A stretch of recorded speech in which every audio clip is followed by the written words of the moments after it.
150 to 500.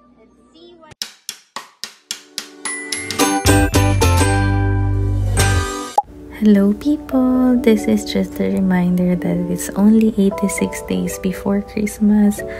Oh my gosh, ang bilis! Malapit na tayo mag-reunion, mag-picture-picture, makita yung mga relatives, and so on. So yun, chikahan muna tayo.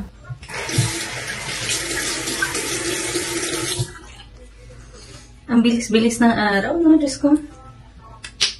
Friday na agad. Parang kaka-weekend lang, tas weekend na naman ulit. Hindi naman ako nagko-complain. Sinabi ko lang ang bilis ng araw. Kasi, ibig sabihin, malapit na magpasko.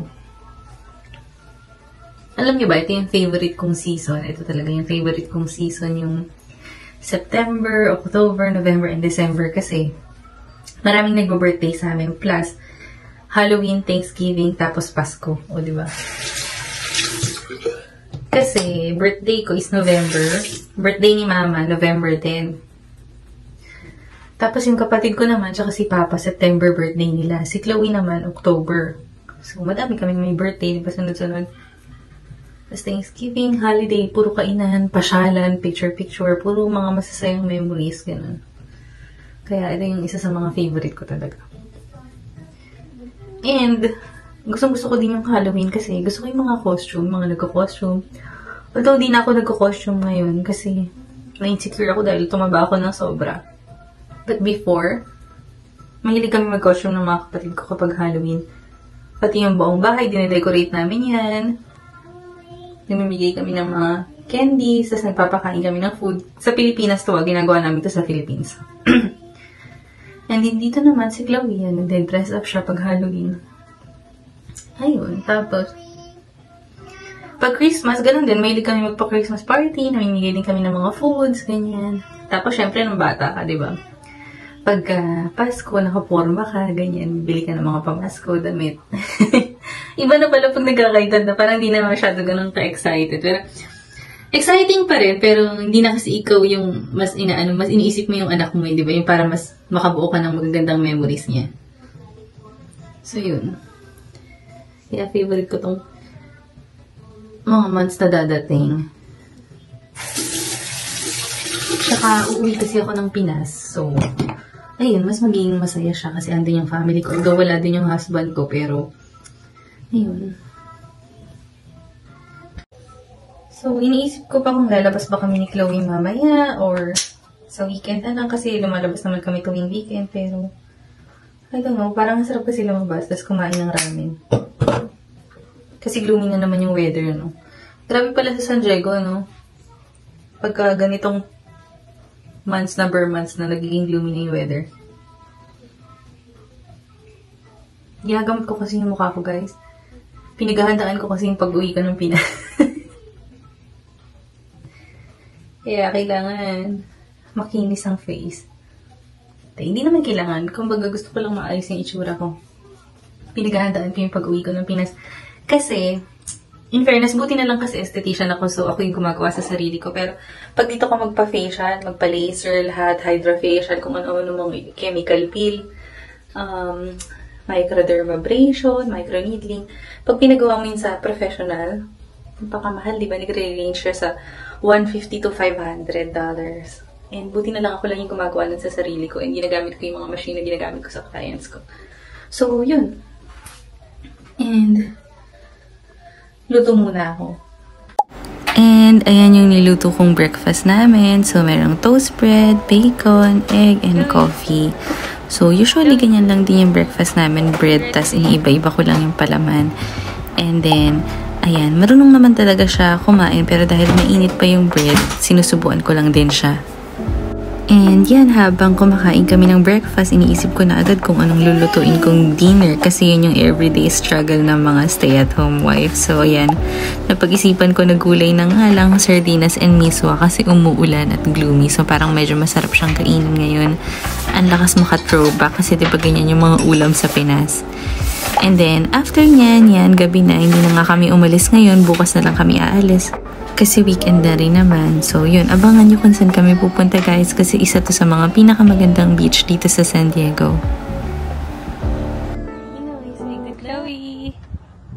Chloe. Good morning. So, ito na nga guys, Saturday na, and ito na yung araw na pupunta tayo dun sa sinasabi kong beach na maganda. And yung name niya is Torrey Pines. So, state park din siya, and super ganda talaga niya. So, ito, vinidyo ko lang yung way namin papunta dun kasi para siyang papuntang Baguio. And sobrang foggy din yan, and gloomy yung weather nung araw na yan. So, perfect talaga para mag-relax.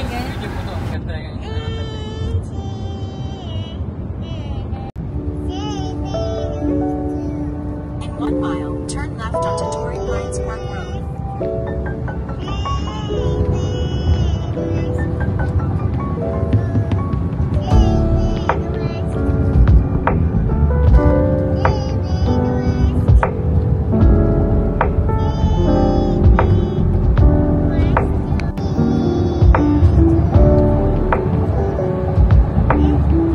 Turn left onto Torrey Pines Park Road, then arrive at your destination.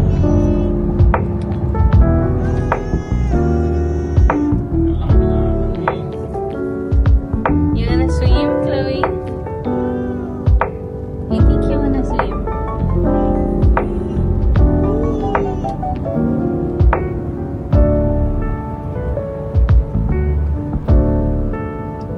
In 3/4 of a mile, turn right onto Carmel Valley Road.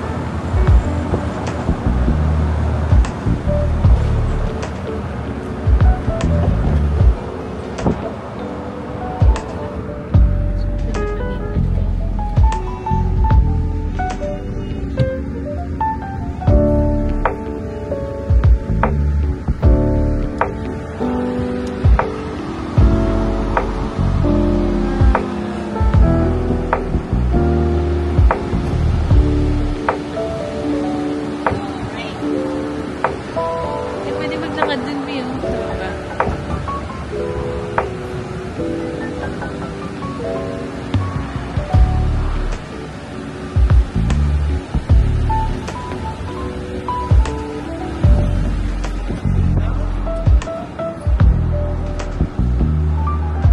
Alam mo, natatawa ko saan. Nakita ko lang sa TikTok yung mga kanta.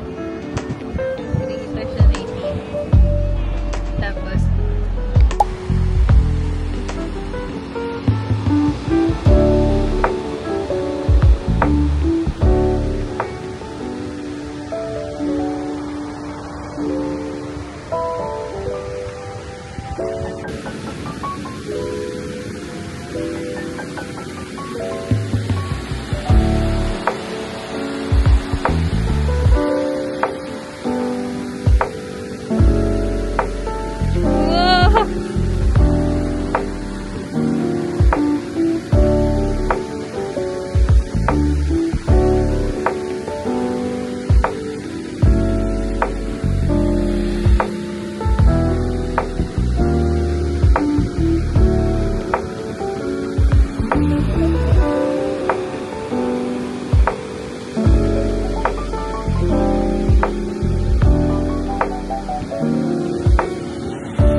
Hi people! Kakatapos na namin mamasyal. Nandito kami sa may Seafood City, yung grocery, kasi bumibili ng bigas at saka ng lunch namin ngayon kasi hindi kami nakapag-defrost. So, yun lang. Nagpunta kami kanina sa Torrey Pines. Torrey Pines yung pinuntahan namin, yung nakita niyong video. And ang ganda ng lugar na yun, ano siya state park.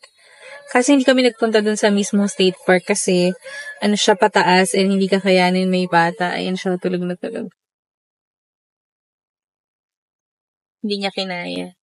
So, yun lang. And then, bukas aalis ulit kami. Sama ko kayo. Baka magpunta kami sa Costco Business Center or sa ibang pasyala naman.